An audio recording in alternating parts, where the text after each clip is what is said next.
मैंने आपका एक पिन ट्विटर पोस्ट देखा था, उसमें आपने बताया कि कैसे लगातार असफलता मिलने के बाद भी आपने अपना हिम्मत और हौसला नहीं खोया, एंड आपने लास्ट और 6th अटेम्प्ट में अपना एग्जाम क्रैक किया।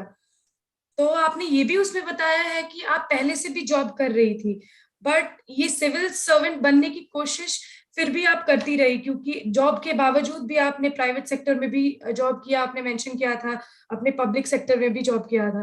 तो वो आप क्या कुछ अपने आप को प्रूव करना चाह रही थी कि हाँ मुझे ये करना है, या फिर सिविल सर्विसेज में आने की आपकी ये चाहत पहले से आपने ये रखा था कि हाँ मुझे सिविल सर्विसेज में ही जाना है?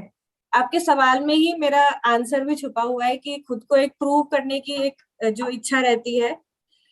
स्टार्टिंग में मैंने जॉब किया है, मैं एक नॉर्मल ग्रेड बी नहीं ग्रेड सी ही कॉलेज बोलूंगी, इंजीनियरिंग कॉलेज से मैंने बीटेक किया है, दिल्ली से ही किया है, एपी यूनिवर्सिटी से, but not a very good college. वहां से भी मेरा ऑफ कैंपस में आईबीएम में प्लेसमेंट हुआ था। कॉलेज में कहने के लिए एक दो कंपनी आई थी, इंजीनियरिंग कॉलेजेस इंडिया में हर जगह खुले हुए हैं, लेकिन एक गुड प्लेसमेंट अपॉर्चुनिटीज हमें नहीं मिलती है, कुछ लैक ऑफ अवेयरनेस रहता है, एक एक्सपोजर ज्यादा नहीं होता है। मैं तो ये कहती हूँ कि दिल्ली में होने के बावजूद भी मेरा एक्सपोजर ज्यादा नहीं था। तो ऑफ कैंपस प्लेसमेंट से मेरा आईबीएम में सिलेक्शन हुआ था, सॉफ्टवेयर इंजीनियर, पुणे में मैंने जॉब किया है 2 साल। उसके बाद मैंने मेरे पापा दिल्ली पुलिस में है और कांस्टेबल की पोस्ट पे उन्होंने ज्वाइन किया था अपने टाइम। तो हमेशा से उनका ही रहता था कि गवर्नमेंट जॉब करनी है, एक सिक्योर अच्छा जॉब होता है, अच्छा फ्यूचर बनेगा, एक उनका ये ड्रीम था। तो इसीलिए मैं सारे गवर्नमेंट जॉब्स देती थी, एग्जाम सारे मैं देती थी, बैंक का हो गया, एसएससी का हो गया, एक जो जनरल यूथ नॉर्मल मिडिल से भी लोअर सेक्शन का जो एक यूथ हमारे कंट्री में क्या ट्राई करता है, मैं गवर्नमेंट के एग्जाम लिखूं, बैंक मेरा सिलेक्शन हो जाए, एसएससी में हो जाए। तो वो ही मेरा भी उस तरह स्टेप बाय स्टेप चला। मैंने एसएससी का एग्जाम लिखा, वहां पे टैक्स असिस्टेंट की पोस्ट जो ग्रुप सी लेवल पोस्ट होती है गवर्नमेंट की, वहां मेरा सिलेक्शन हुआ। वहां मैंने मुंबई में जाके ज्वाइन किया। तो धीरे धीरे जब मैंने वहां पे ज्वाइन करके देखा, आईआरएस ऑफिसर्स होते हैं और सिविल सर्वेंट्स होते हैं, कि अच्छा ये पोस्ट होती है जहाँ पे आपके पास एक्सपोजर ज्यादा होता है, आपकी मीटिंग्स होती हैं, आप और सोसाइटी के डिफरेंट सेक्शन से मिलते हैं, आप एक बेटर लेवल पे कंट्रीब्यूट करते हैं। तो वहां से मेरे मन में एक इच्छा लगी कि मुझे, जो मैं पहले से गवर्नमेंट एग्जाम दे रही थी, यूपीएससी में दे बहुत पहले से रही थी, लेकिन मुझे एग्जैक्टली पता नहीं था। बस हाँ, हमने सुना होता है कि डीएम होते हैं, आईएएस होते हैं, आईपीएस होते हैं, तो लगता था कि ये तो बहुत बड़ी चीज होती है, मतलब ये तो मैं कर ही नहीं सकती हूँ, ये तो पता नहीं कौन लोग करते हैं। आईआईटी से होने चाहिए, आप अच्छे कॉलेज से होने चाहिए, आपका फैमिली बैकग्राउंड होना चाहिए, आपकी फैमिली में कोई ब्यूरोक्रेट हो, आपको कोई सही तरह से पता हो कैसे गाइडेंस मिलती है, कैसे काम करना होता है, तभी आप कर सकते हो। तो धीरे धीरे वहां जाके मेरा जो 5th अटेम्प्ट था, उसमें मैंने फर्स्ट टाइम अपना prelims with guidance of some senior officers in my office, जो आईआरएस ऑफिसर्स थे, उनकी गाइडेंस से मैंने प्रीलिम्स अपना क्लियर किया। लेकिन इंटरव्यू में जाने के बाद फाइनल स्टेज में मेरा नहीं सिलेक्शन हुआ कुछ मार्क्स से। तो फाइनल अटेम्प्ट एक मेरे पास 6th अटेम्प्ट बचा था, जो कि मुझे लगा कि क्यों मैं ये दे के क्यों ना मैं इसको लास्ट एक ट्राई दूं। और मुझे ये भी लगता था कि रीजन क्या है ना क्वालिफाई होने का।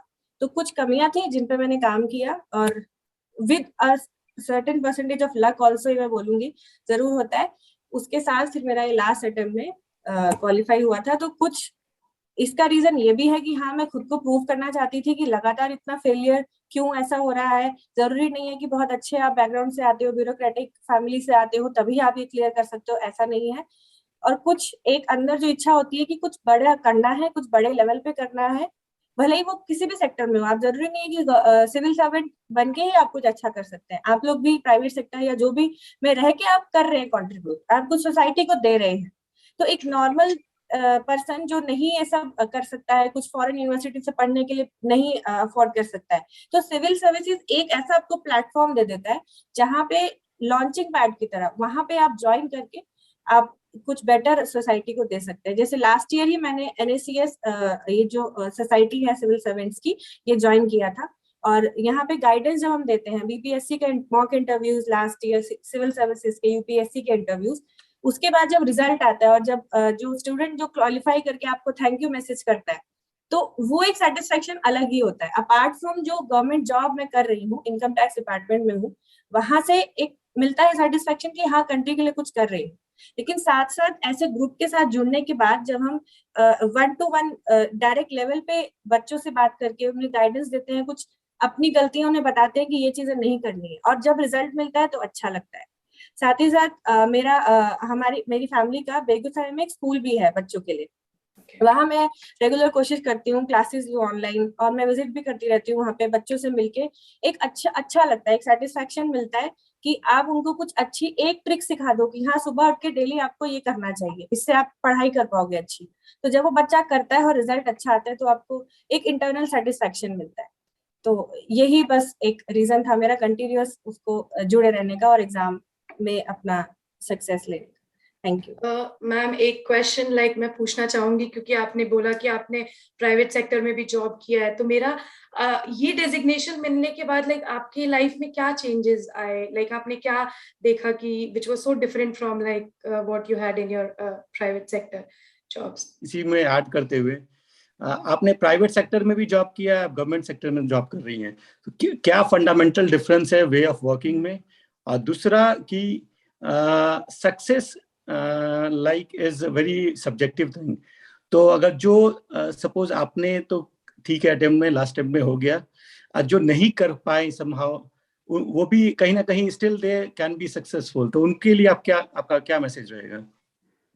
जी प्रकाश जी, पहला सवाल ये डिफरेंस जो होता है, बेसिकली एक मेजर डिफरेंस तो वर्क कल्चर में जो मैंने देखा आईबीएम में, जैसे मैं जॉब करती थी तो वहां पे एक टीम वर्क जो होता है, कोई हायरार्की नहीं होती है। आपके टॉप बॉस जो यूएस में, जर्मनी में मेरे प्रोडक्ट मैनेजर बैठते थे, बल्कि जर्मनी में ही वोक्सवैगन का प्रोजेक्ट में हमारा क्लाइंट था, उसके लिए हम सपोर्ट सिस्टम करते थे आईबीएम से। तो वहां तक भी उनसे बात करने के लिए कोई प्रोटोकॉल नहीं है, डायरेक्टली बात कर सकते हैं, कॉल कर सकते हैं, डे एंड नाइट, कभी भी कोई दिक्कत नहीं है, फ्री एक काम करने का होता है। एक ये वर्क कल्चर में डिफरेंस है। तो गवर्नमेंट में एक हायरार्की हमें फॉलो करनी होती है, हम डायरेक्टली अपने सुपर सीनियर को बात नहीं कर सकते हैं without taking in loop our immediate senior. एक ये डिफरेंस होता है जिसकी वजह से थोड़ा लैग भी आता है गवर्नमेंट प्रोसीजर्स को कंप्लीट करने में, कि फाइल मूवमेंट होता है। प्राइवेट में वही वो चीज थोड़ी डिफरेंट होती है। दूसरा जो मुझे पर्सनली जो लगा डिफरेंस था कि मैं एक प्राइवेट में काम मैं कर रही थी, एक सिस्टम पे मैं काम कर रही हूँ, सॉफ्टवेयर जावा डेवलपमेंट है, सॉफ्टवेयर काम करना है, बट मैं उसके अलावा कुछ कर नहीं पा रही थी। वो रीजन ये नहीं कि मैं प्राइवेट में थी, मैं रिस्ट्रिक्टेड हूँ, वो रीजन ये कि मेरे पास एक्सपोजर नहीं था, मेरे पास लिंक्स नहीं थे, मैं कहाँ से कैसे हेल्प करूँ, कोई एनजीओ को अप्रोच करूँ या क्या करूँ, मुझे सही मार्गदर्शन एक मैं बोलूंगी नहीं मिला था। लेकिन सिविल सर्विसेज में आने के बाद अब मेरे पास एक प्लेटफॉर्म है जहाँ पे मैं ऑल इंडिया कहीं भी ऑफिसर्स होते हैं उनसे कनेक्ट करना एक इजी हो जाता है, आप जब आप खुद एक सिविल सर्वेंट बन जाते हैं। और यहाँ पे मुझे तो एक नैक्स का, एनएसीएस का प्लेटफॉर्म मिला है जिसके हेल्प से मैं और ज्यादा स्टूडेंट्स को अप्रोच करना, हेल्प करना, और स्कूल के माध्यम से कुछ करना, ये सब सोसाइटी में एक बेटर कंट्रीब्यूशन मुझे लगता है पर्सनली मैं वो कर पा रही हूँ इस रीजन से। और दूसरा सवाल आपका प्रकाश जी, 6 अटेम्प्ट में ना क्लियर करना, अब हो सकता है मेरा भी नहीं होता, पर ये नहीं कि अब मैं सिविल सर्विसेज नहीं कर पाई तो मैं लाइफ में, मतलब मैंने खुद को प्रूव कर लिया कि मैं एक फेलियर हूँ, ऐसा नहीं होता है। एक फैक्टर ऑफ लक होता है, जो मैं हमेशा सबको ही बोलती हूँ कि एक लक का फैक्टर होता है। आपने मेंस में 9 पेपर्स लिखने हैं आपको, कौन सा एग्जामिनर का क्या माइंडसेट है उस टाइम, आपने वो पॉइंट लिखा, वो एग्जामिनर को समझा या नहीं, आपने जैसे प्रेजेंट किया है, अपार्ट फ्रॉम जो बेसिक हम मेहनत करते हैं उससे अलग इंटरव्यू में आपका क्या माइंडसेट है, उस दिन आपके साथ क्या घटना हुई है, आपका माइंडसेट कैसा है। मैंने 2 इंटरव्यूज दिए हैं, एक में मेरा 157 था, एक में मेरा 180 था। ऐसा नहीं है कि मेरी पर्सनालिटी में बहुत डिफरेंस आ गया। तो एक रैंडमनेस और लक का फैक्टर रहता ही है। तो उसके लिए आप खुद को दोष नहीं दे सकते हैं कि मैं नहीं क्वालिफाई कर पाई तो मैं एक फेलियर हूँ, मेरे अंदर वो दिमाग नहीं है, मेरे अंदर वो कैपेबिलिटी नहीं है, ऐसा नहीं है। बहुत सारे लोग जो नहीं क्वालिफाई करते हैं, प्राइवेट सेक्टर स्टार्टअप करते हैं और बहुत ही सक्सेसफुल करते हैं। मेरे फ्रेंड्स हैं जो लास्ट अटेम्प्ट तक ट्राई किया, नहीं हो पाया, आज वो एक अच्छा एंटरप्रेन्योर है। एक आर्किटेक्ट का एक ने स्टार्टअप किया हुआ है बैंगलोर में and he is doing very good. जबकि मैं उसको बोलती हूँ कि कितना अच्छे से कर रहे हो और यू आर क्रिएटिंग जॉब्स, एक तरह से आप भी बहुत अच्छा काम कर रहे हो। तो ऐसी अपॉर्चुनिटीज बहुत होती हैं, one needs to find it. तो वो मुझे लगता है कि अगर आप आपका ड्रीम है, आपको करना है, ठीक है, नहीं हुआ तो ऑप्शंस बहुत सारे होते हैं जिसको आप करके अपना एक अच्छा लाइफ जी सकते हैं, एक सेटिस्फेक्शन पा सकते हैं अपने वर्क से।